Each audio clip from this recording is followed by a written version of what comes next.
નમસ્કાર મિત્રો, ફરી એકવાર આપ સર્વેનું હાર્દિક સ્વાગત છે આપણી યુટ્યુબ ચેનલ યુનિક ઇન્ફો 1365 માં। આપણે રિઝનિંગના અલગ અલગ દાખલાની પ્રેક્ટિસ કરી રહ્યા છીએ, જેનો આ ભાગ 8મો છે। જો તમે અમારા વોટ્સએપ ગ્રુપમાં જોઈન થવા માંગતા હોય તો તમે આ નંબર પર જોઈન લખીને મેસેજ કરી શકો છો, અથવા નીચે ડિસ્ક્રિપ્શનમાં વોટ્સએપ ગ્રુપ અને ટેલિગ્રામ ચેનલ બંનેની લિંક આપેલી છે, ત્યાંથી પણ જોઈન થઈ શકો છો। જોઈએ આપણે હજુ અનએકેડમી એપ્લિકેશન છે એના પર પણ હું ભણાવું છું, તો અનએકેડમી એપ્લિકેશન ડાઉનલોડ કરી મેહુલ જે સુતરિયા સર્ચ કરી અને મને ફોલો અચૂકથી કરી લેજો, જેથી આવનારા તમામ વિડીયોની માહિતી તમને મોબાઈલ પર નોટિફિકેશન દ્વારા મળી રહે। પહેલો દાખલો જોઈએ। ગ્રેટને જો અહીંયા છેલ્લા બે અક્ષર છે એ બદલાય છે। ગ્રેટને તમે GRETA તરીકે લખી શકતા હોય તો ફાઇટને કેવી રીતે લખવાનું? તો જો પહેલા ત્રણ આંકડા છે તો એમનામ રહેશે, HT છે એનું ઊંધું થઈ જશે। અહીંયા AT હતું તો TH થતું હતું, HT હતું તો શું થઈ જશે? TH। એટલે આપણો જવાબ આવશે FIGTH। બી ઓપ્શન છે એ સાચો પડે। બીજો દાખલો જોઈએ। આમાં ખોટું પદ આપણે શોધવાનું છે। જો આ એક સિરીઝ આપેલી છે, એમાંથી ખોટું પદ શું છે એ આપણે શોધવાનું છે। જો અહીંયા આપણે તફાવત લ્યો તો કેટલો આવશે? 15। અહીંયા તફાવત લેશો તો કેટલો આવશે? 30। અહીંયા લેશો તો કેટલો આવવો જોઈએ? 45 આવવો જોઈએ। 49 વત્તા 45 કરો એટલે 9 ને 5 14 નો ચોકડો, વધી 1 4 ને 4 8 ને 1 નો 94 જવાબ આવવો જોઈએ, પરંતુ અહીંયા શું છે? 93, એટલે કે એ પદ છે એ ખોટું પડે। હવે માનો કે અહીંયા 94 હોત, બરાબર, તો જો અહીંયા 45 તફાવત છે તો અહીંથી અહીં સુધીનો તફાવત કેટલો હોવો જોઈએ? 60 હોવો જોઈએ। 15 નો ઘડિયો ચાલે છે, 15 દુ 30, 15 તરી 45, 15 ચોક 60, 94 વત્તા 60 કરો એટલે 154 આવે, બરાબર। તો આ જે પદ છે 93 એ ખોટું છે, એટલે એ ઓપ્શન છે એ સાચો પડે।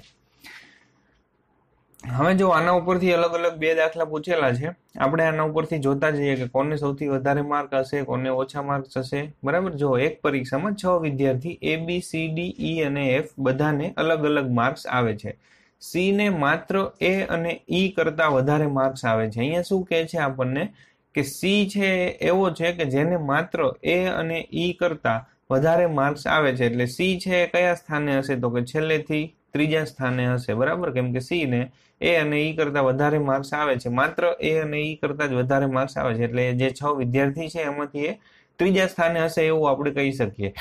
હવે અહીંયા હું A કે E લખી ના શકું, કેમ કે A ને વધારે માર્ક છે કે E ને વધારે માર્ક છે એ અહીંયા કીધેલું નથી, એ આપણે આગળ જોઈએ। D ને માત્ર B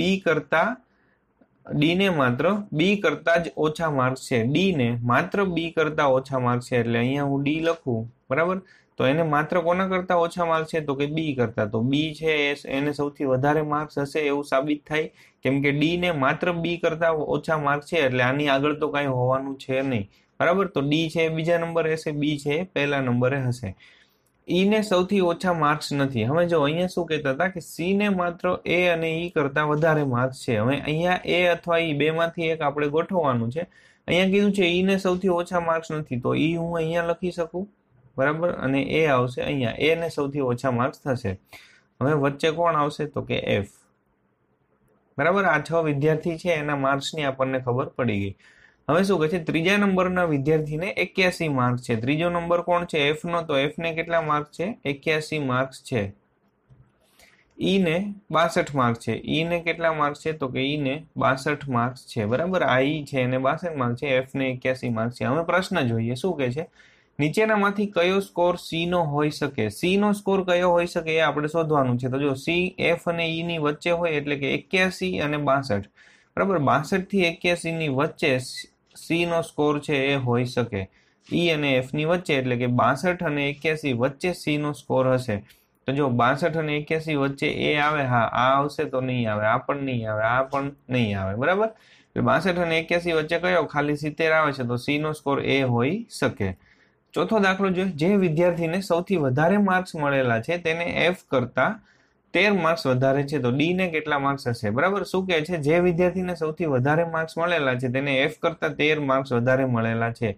કોને સૌથી વધારે માર્ક મળેલા છે? B ને। B ને F કરતા 13 માર્ક વધારે મળેલા છે, F ને કેટલા? 81 મળેલા છે, તો આને 13 માર્ક વધારે, 81 વત્તા 13 કરવું એટલે કેટલા આવે? 94। તો અહીંયા B ને જો કેટલા માર્ક્સ મળેલા છે? 94। F ને કેટલા મળેલા છે? 81। અહીંયા D નો સ્કોર કયો હોઈ શકે આપણે શોધવાનું છે, તો 81 અને 94 વચ્ચે D નો સ્કોર હોઈ શકે, બરાબર। D નો સ્કોર શું હશે? તો કે 81 અને 94 ની વચ્ચે હશે। આ આવે ના આવે? આ પણ ના આવે, આ આવી શકે, આ પણ ના આવે, બરાબર. તો 89 છે એ ડી નો સ્કોર હોઈ શકે. પાંચમો અને છેલ્લો દાખલો, જો મિનિટ કાંટાએ 1 કલાક અને 20 મિનિટનું અંતર કાપેલું હોય તો તેના દ્વારા કેટલો ખૂણો, અહીંયા કેટલો ખૂણો કપાયો હશે, બરાબર.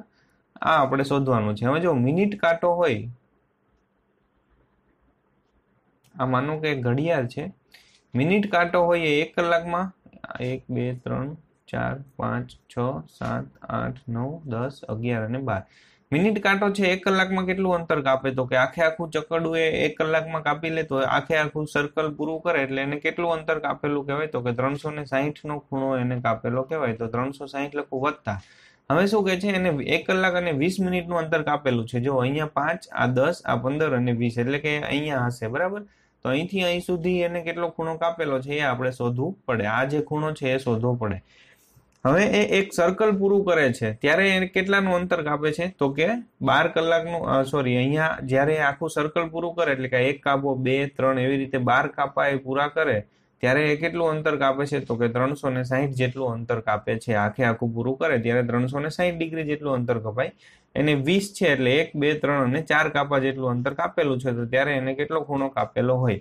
અથવા તો એવી રીતે પણ શોધી શકો કે 12 કાપા એ 360 નું છે તો 1 કાપો પૂરો કરે ત્યારે એ 30 નું અંતર કાપે, અહીંયા થાય એટલે 60, અહીંયા 90 અને અહીંયા 120. અથવા આવી રીતે પણ કરી શકો. એટલે આવી રીતે તમે કરશો તો x બરાબર શું થશે, 360 ગુણ્યા 4 છેદમાં આવશે 12, 30 ગુણ્યા 4 એટલે કે 120. તો 360 એક સર્કલ પૂરું કરેલું છે એના, અને જ્યાં 20 મિનિટ છે એમાં એને 120 નો ખૂણો કાપેલો હોય એટલે 360 વત્તા 120 એટલે કે 480 જેટલું અંતર એને કાપેલું હોય, 480 નો ખૂણો કાપેલો હોય. મિત્રો, આપણે આ વિડીયો જોયો એ બદલ આપ સર્વેનો ખૂબ ખૂબ આભાર. વિડીયો આપને પસંદ આવ્યો હોય તો પ્લીઝ લાઇક કરી આપના મિત્રો સાથે શેર કરવાનું ના ભૂલતા.